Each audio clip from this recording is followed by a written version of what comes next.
നമ്മളിപ്പോൾ ഡ്രാഗൻ്റെ അതായത് ഇസ്രായേലിലൊക്കെ പറയുമ്പോൾ ഈ വലുപ്പത്തിലാണ് ചിലപ്പോൾ നമ്മൾ കട്ടിങ് ഒന്നായിട്ട് ഫാമിൽ നിന്ന് കട്ട് ചെയ്യുമ്പോൾ ഇതിപ്പോൾ നാളെ നമ്മൾ കൊറിയർ വിടാനുള്ള ഇതിപ്പോൾ അതായത് 10 ഇസ്രായേലിലെയും 10 പലോറയും ഈ വലുപ്പത്തിലൊക്കെ ചിലപ്പോൾ നമ്മൾ 250 കൊടുക്കും. ചിലത് കറക്റ്റ് ഒരടി ആവും, ചിലത് 1.5 അടിയൊക്കെ ഉണ്ടാവും. ഒക്കെ നമ്മൾ ഒരു അടിക്ക് അപ്പം 250 റുപ്യ പോലെ വാങ്ങുന്നത്. ഇപ്പം നാളെ നമ്മൾ കൊറിയർ ചെയ്യാനുള്ള പാക്ക് ആക്കാം. നമ്മളിപ്പോൾ വാങ്ങുമ്പോഴേ ഇത് ഏത് ഭാഗത്താണ് മണ്ണിലേക്ക് അത് നമ്മളെന്ത് പ്രത്യേകം കട്ട് ചെയ്തിട്ടുണ്ടാവും. അത് നമ്മൾ പാക്ക് ആക്കുമ്പോൾ തന്നെ നമ്മൾ പാക്ക് ആക്കുമ്പോൾ തന്നെ നമ്മൾ എന്ത് ചെയ്യും, ഈ ബൂഡുണ്ടോൽക്ക് ഫസ്റ്റ് കൊറിയർ പാക്ക് ആക്കുമ്പോൾ ഇതെങ്ങനെ ഒന്ന് കോളിൽ ഇങ്ങനെ കട്ട് ചെയ്തിട്ടുണ്ടാവും. ആ ഭാഗം മണ്ണിൽ ചാരി വെക്കുക.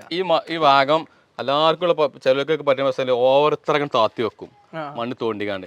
അതിൻ്റെ ആവശ്യം ഇത് മണ്ണ് നമ്മൾ നനച്ചിട്ട് മണ്ണ് പൂളക്കൊമ്പിന് മുകളിൽ തറയിട്ട് കണ്ടാണെങ്കിൽ ഇങ്ങനെ വെച്ചാൽ മതി. അപ്പോൾ എന്തെങ്കിലും സപ്പോർട്ട് കൊടുത്തിട്ട് അതിന് നിർത്തുക. അപ്പോൾ വേഗം വേര് വരും. അത് കഴിഞ്ഞ് വേര് വന്നിട്ട് ഇതൊക്കെ നമ്മൾ ചാരി വെച്ചതാണ്. ചാരി വെച്ച് ഇങ്ങനെ വന്നാൽ മതി. അതിനനുസരിച്ച് അപ്പം വേണമെങ്കിൽ വളട്ടിട്ട് സെറ്റാക്കാം. ഇപ്പോൾ വേര് വന്നത് നമുക്കിപ്പോൾ ഇത് ഇങ്ങനെ വലിച്ചാൻ കിട്ടും. ഇപ്പം നമ്മളിപ്പോൾ ഇതൊക്കെ ഇതിപ്പോൾ നമ്മളൊരു 20 25 ആയി ഉണ്ടാവും. ഈ വേര് അങ്ങനെ ഇതേമാതിരി ഇങ്ങനെ എടുക്കുക. ഇതിപ്പോൾ നമ്മൾ ഒരിക്കലും മണ്ണ് താത്തി വെച്ചില്ല, വെറുതെ ടച്ചായി വെക്കണുള്ളൂ. ഇങ്ങനെ ടച്ചായി വെക്കണുള്ളൂ, കണ്ടില്ലേ?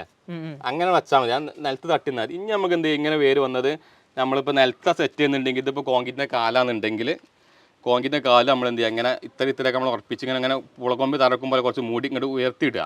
ആ ഉയർത്തിയിടിയിൽ നമ്മൾ ഈ പ്ലാന്റ് വേരോടുക്കനെ അതിൻ്റെ മേലാണ് വെക്കുക. ആ ഉയർത്തിടുമ്പോൾ ആദ്യം എന്ത് ചെയ്യുക, കുറച്ച് അടിയിൽ നല്ല വളം കൊടുക്കുക. ഏത് വളമാണ് കോഴിക്കാട്ടം ഏറ്റവും ബെസ്റ്റ്. ഏറ്റവും ബെസ്റ്റ് കോഴിക്കാട്ടം എടുത്താൽ വേഗം പൊന്തും.